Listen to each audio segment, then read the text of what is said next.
The final 24 hours of Ricky Ray Rector, executed with part of his brain. Missing "Hi everyone," he stared at his untouched slice of pecan pie and said softly, "I'm saving it for later." But there would be no later for Ricky Ray Rector. On January 24th, 1992, Arkansas carried out one of the most controversial executions in modern American history. Not because of the crime, but because of the man's mind.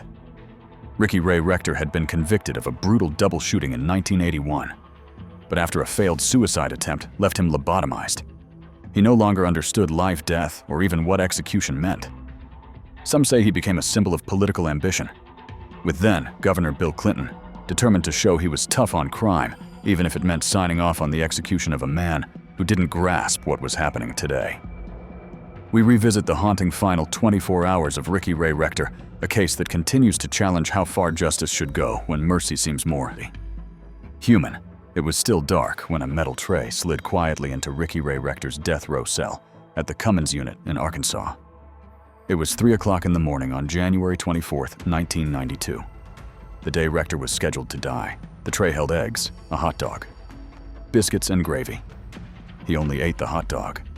Then, as if nothing unusual were about to happen, he lay back down and went to sleep. To understand the haunting strangeness of Rector's final day, we need to revisit the events that brought him here and the irreversible wound to his mind that would turn his execution into a national controversy. In March 1981, after being denied entry to a private party, Rector opened fire inside Tommy's old-fashioned homestyle restaurant in Conway, Arkansas. He killed a man named Arthur Criswell and injured 2 others. 2 days later, while police were questioning his mother and sister at their home, Rector ambushed and fatally shot Officer Robert Martin. Moments later, he turned the gun on himself, but he didn't die. The bullet destroyed a large portion of his frontal lobe, and neurosurgeons had to remove nearly a third of his brain to save his life. The man who emerged from surgery was no longer the same Ricky. Ray Rector had become, in the clinical sense, a shell of who he once was, a man with a child's understanding of life, punishment, and consequences. Psychologists testified that he lacked the ability to understand the concept of future events. He didn't know what execution meant, he couldn't grasp that death was permanent, and yet, in 1982, a judge found him competent to stand trial. Rector was convicted and sentenced to death now. In the final hours before his execution, the full weight of that decision was about to fall. At around 6 o'clock in the morning, Rector stirred again. He watched a news broadcast about his own execution and said, "Matter-of-factly, they're going to get me today." Then, bizarrely, he broke into a little dance, clapping his hands and yelling, "Cold duck," a phrase no one ever understood. A few moments later, his mood shifted. He turned to a guard and said, "I probably won't see you again after I go home. It was good meeting you." Then, once more, he lay back down for another nap. When asked if he needed anything, Rector requested a shower. He cleaned himself, received fresh linens, and went right back to sleep, snoring heavily. At 10:44 in the morning, he was served what would be his second-to-last meal: 2 pork chops with sweet potatoes, greens, 2 cups of Jell-O, and milk. He ate every bite. Then he asked again, "What time will I get that steak and chicken?" The meal he had chosen for his official Last Supper. That moment came at 2:57 in the afternoon. The tray arrived with a well-done steak-fried chicken, smothered in gravy, brown beans, cherry Kool-Aid, and a generous slice of pecan pie. He sat down and devoured the food, but when it came to the pie, he paused. "I'm saving it for later," he said, placing it gently to the side. It was this moment, this small, sad act, that became the symbol of everything wrong with Rector's execution. He didn't understand that there would be no later. He thought he was going to bed. He thought he'd wake up and eat dessert. Throughout the afternoon, Rector's behavior became increasingly erratic. He danced around his cell, snapped his fingers, barked like a dog, and howled as if haunted by something no one else could see. Chaplain Vernon Pigman visited and sat with him for a while. When Pigman began to leave, Rector stopped him. "Aren't we going to sing?" he asked, wide-eyed. The two sang Amazing Grace, followed by Rector's favorite Sunday school hymn, Jesus Loves the Little Children. Outside the cell, the legal team scrambled one of Rector's attorneys. Jeff Rosenzweig desperately tried to contact Governor Bill Clinton.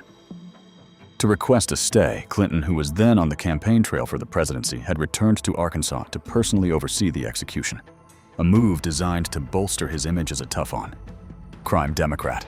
For Rector, this meant there would be no reprieve. His mental impairment, his disconnection from reality. It didn't matter. The political stakes were too high. By evening, the atmosphere at Cummins grew heavier. Even the warden, a hardened former Army officer, was visibly shaken. Ricky's a harmless guy. He admitted, "This isn't something I want to do." At 6 o'clock in the evening, Rector asked when the tie-down team would arrive to escort him to the death chamber. He continued to ask guards casual questions about raccoons and possums, seemingly unaware of what was coming. Around 6:30, he watched a news report confirming that all appeals had been denied. Slowly, the reality began to sink in, if only briefly. "I'm in trouble," he whispered. "I'm in trouble." Shortly before 9 o'clock, the cell door opened. 7 guards in black helmets and riot gear filed in. They flanked Rector and escorted him down the long corridor to the execution chamber. He didn't resist. He didn't ask questions. Inside, the sterile room witnesses, including his lawyer, the chaplain, and several law enforcement officials, filed into place. Behind a curtain, medical technicians struggled to find a usable vein. For nearly an hour, muffled groans echoed as they prodded his arms. The process was so gruesome that some guards looked away. Finally, at 10:09 in the evening, a vein was located. Rector's body was strapped down. The curtain rose. His final words were simple. "Yeah, I got baptized and saved." Then came the injection. First, sodium pentothal to knock him unconscious. Next, Pavilon to paralyze his muscles. Finally, potassium chloride to stop the heart. Rector mumbled something inaudible. Then, as the heart monitor began to slow, his eyes fluttered shut. His mouth hung open. And then, nothing. At 10:09 in the evening, Ricky Ray Rector was pronounced dead, and the slice of pecan pie. It remained uneaten, sitting quietly on a metal tray in a cell that would never again see him. As the fluorescent lights dimmed over the execution chamber, and silence settled once more at the Cummins unit, the story of Ricky Ray Rector came to a tragic and unsettling close. His final hours were not marked by clarity, remorse, or redemption, but by confusion, childlike wonder, and a heartbreaking disconnect from reality. He saved his pie for later, unaware there would be no later. He asked about friends long dead. He talked about possums and sang Sunday school hymns. Ricky Ray Rector was not the same man who committed those violent acts in 1981, and yet he paid the ultimate price for them in 1992. His case continues to haunt legal scholars and human rights advocates alike. Was this justice or simply the execution of a man who no longer understood life or death? The line between punishment and mercy is often thin. In Rector's case, it may have vanished entirely,